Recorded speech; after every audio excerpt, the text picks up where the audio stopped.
Hello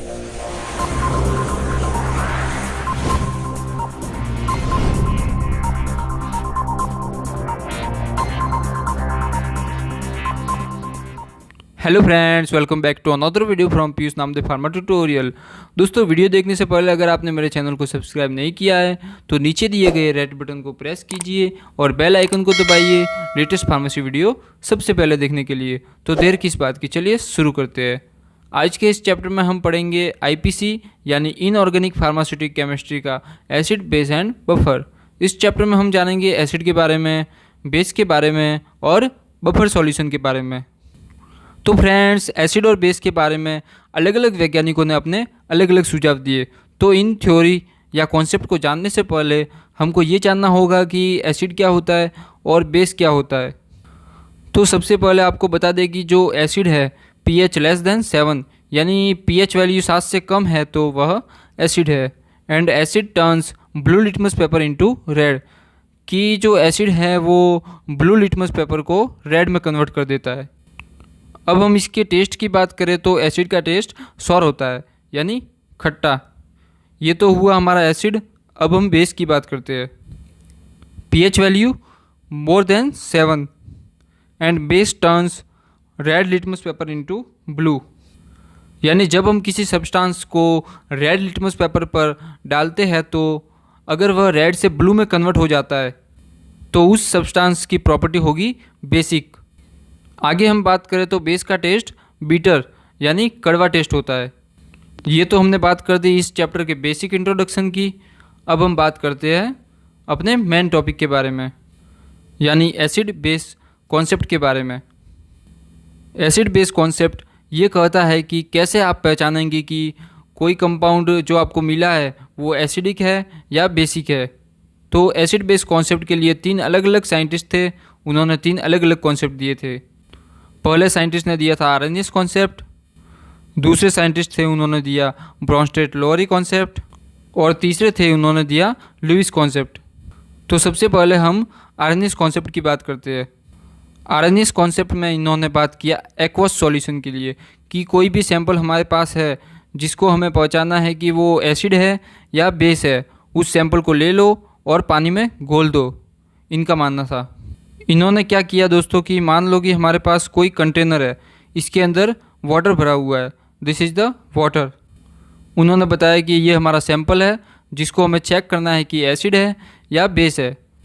इस sample को पानी में घोल दो। जब सैंपल पानी में घुल जाएगा पूरी तरह से तो 2 चीज़ें हमारे सामने आती है कि या तो ये सैंपल H+ रिलीज करेगा या ये OH- रिलीज करेगा। और आरएनएस ने कहा कि H+ रिलीज करेगा वो एसिड और OH- रिलीज करेगा वो बेस। इसको अगर आपको लिखना हो तो कैसे लिखेंगे? According to the Arrhenius concept, when any sample dissolve in water and after dissolution in the release H+ ion, they are acidic in nature, and that release hydroxyl OH- ion, they are basic in nature. This is the RNAs concept. अगर हम RNAs के acid base example की बात करें तो RNAs acid के example की जिसके पास H+ आयन होगा, जैसे HCl, HNO3, H2SO4, ये सारे क्या है? इन सब के पास H+ है। ये तोड़ेंगे तो H+ और Cl- टूटेगा, इसको तोड़ेंगे तो H+ NO3- टूटेगा, ये H2SO4- टूटेगा। ये आरएनएस के एसिड के एग्जाम्पल है।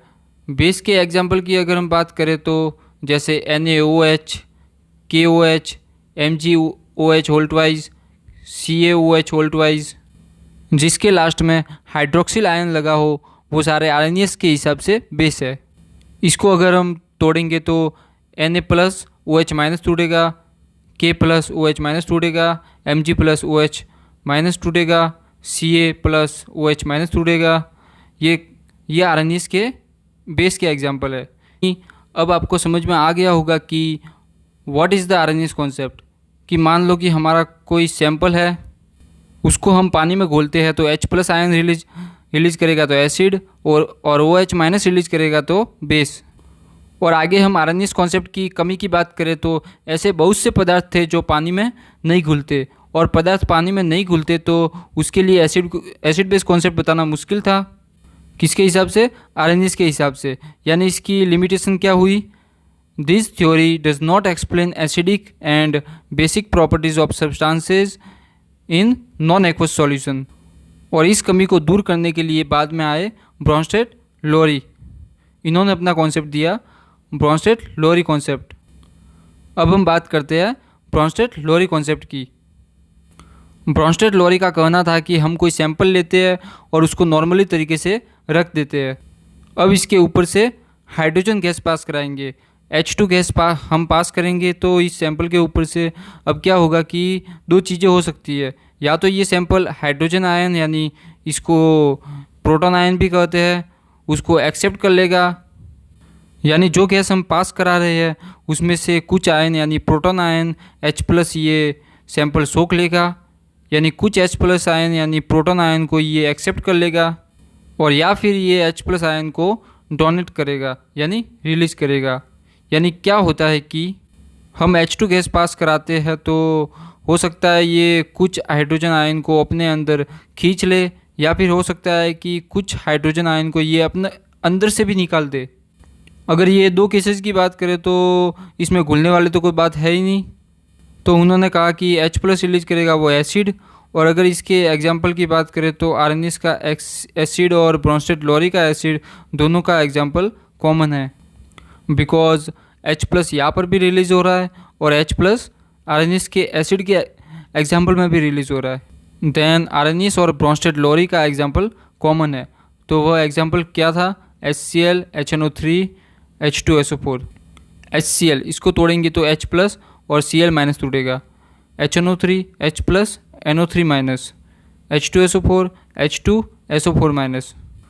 और आगे हम बात करें H+ एक्सेप्ट करने वाले ऐसे कंपाउंड जो H+ को एक्सेप्ट कर लेते हैं वो बेस होते हैं। जैसे एग्जाम्पल के तौर पर अमोनिया। आपको पता है कि अमोनिया के पास लोन पेयर होता है कि ये अमोनिया एक हाइड्रोजन को एक्सेप्ट करके NH4 बनाता है, अमोनियम आयन NH3H NH4। तो ये ब्रॉन्स्टेड लोरी के हिसाब से हुआ बेस, क्योंकि H+ को एक्सेप्ट करता है। जैसे हम नेक्स्ट एग्जाम्पल की बात करें Cl-, तो ये Cl- भी बेस है, क्योंकि भाई ये Cl- भी तो H+ को एक्सेप्ट करके HCl बनाए, तो ये बेस हुआ, कंजुगेट बेस। ऐसे ही H2O की बात करें तो ये H2O H+ को एक्सेप्ट करके बनाए H3O, तो वाटर भी बेस हुआ। तो देखो आर्हेनियस के जितने भी एसिड के एग्जाम्पल है, चाहे जितने भी एग्जाम्पल हो, HCl ले लो, HNO3 ले लो, H2SO4 ले लो, ये सारे आर्हेनियस के एसिड के एग्जाम्पल है।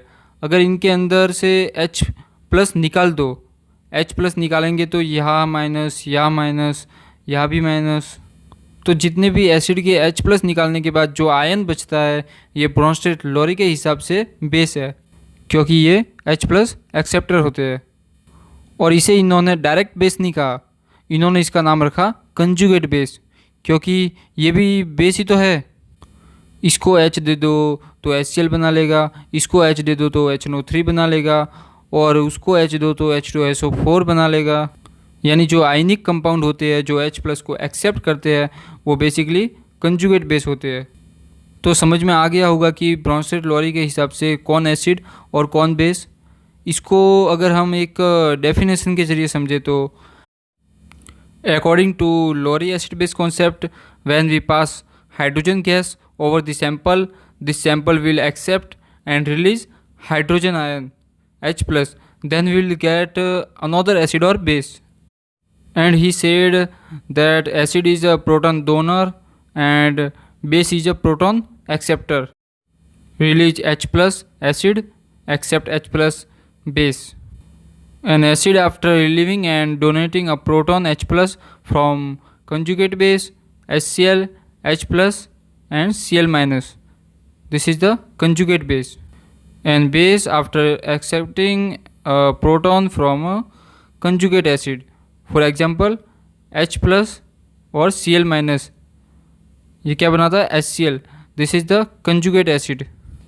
अब हम आगे बात करते हैं तीसरा कॉन्सेप्ट, जो है लुईस कॉन्सेप्ट। तो Lewis concept basically lone pair पर आधारित था।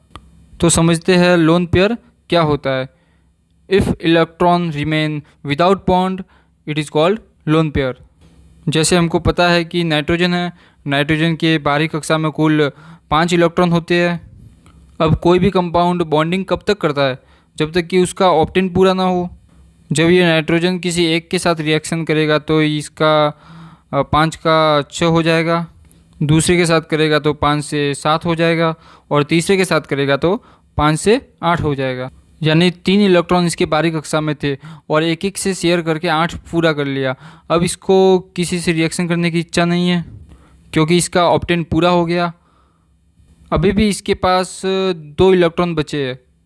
तो बिना बॉन्ड बनाए जो इलेक्ट्रॉन बच जाते हैं उसी को क्या कहते हैं, लोन पेयर।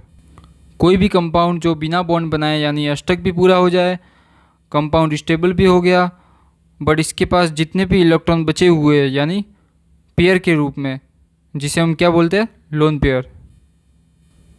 लुईस के हिसाब से 2 तरह के कंपाउंड होते हैं, एक जो लोन पेयर को डोनेट करते हैं, दूसरे जो लोन पेयर को एक्सेप्ट करते हैं। या तो किसी के पास लोन पेयर ज़्यादा है तो वो किसी को दे देगा, और जिसके पास लोन पेयर कम है वो किसी से ले लेगा। तो लुईस का कॉन्सेप्ट कहता है कि जो लोन पेयर को एक्सेप्ट करे वो एसिड, और जो लोन पेयर को डोनेट करे वो बेस।